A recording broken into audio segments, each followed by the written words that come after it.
They're an animal that I love, but I'm out there to make a dollar.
Whale catchers and oceanariums keep pounding the public relations drum, taking the position that one of the big reasons the killer whale is taken is for scientific reasons. Yet some marine biologists don't know whether to laugh or cry at that suggestion.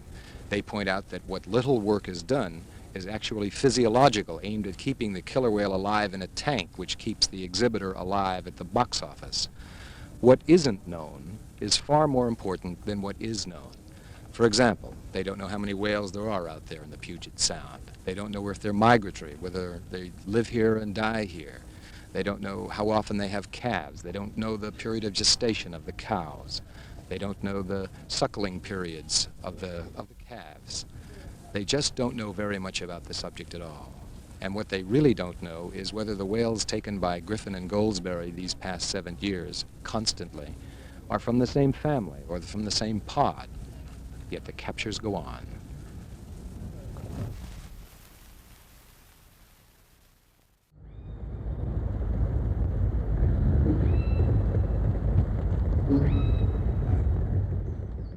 Our major objective out here today is to simply cover the lifting of the captured killer whales out of the water on a sling mechanism. And I must interrupt because now there is another boat coming at us from the rear. Frank, here comes another boat at us. We better move.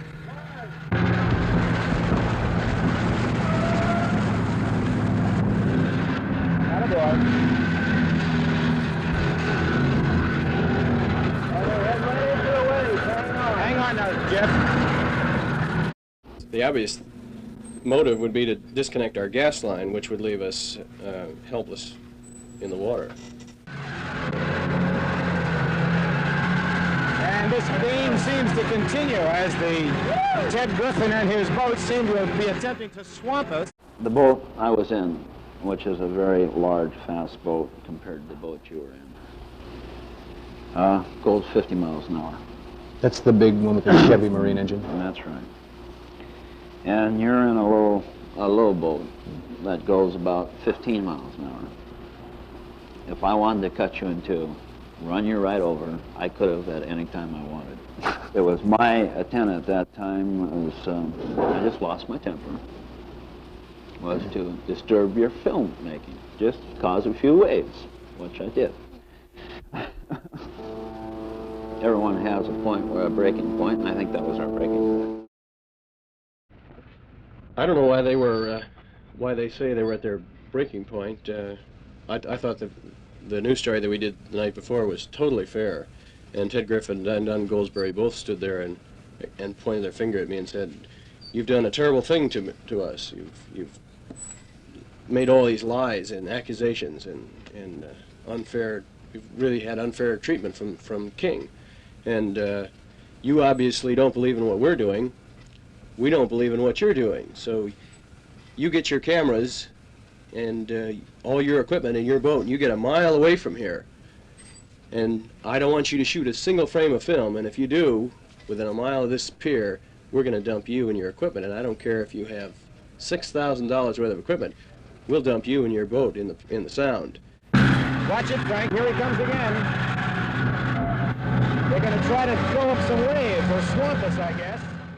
I don't think the intent was to maim us or to cut our boat into or to ram us. They were making some big waves, and I'm sure that if they had dumped us in the water, they would have been happy. But I don't think that was their actual intention. They were making large waves and making it impossible to shoot film. However, I got some pretty exciting footage.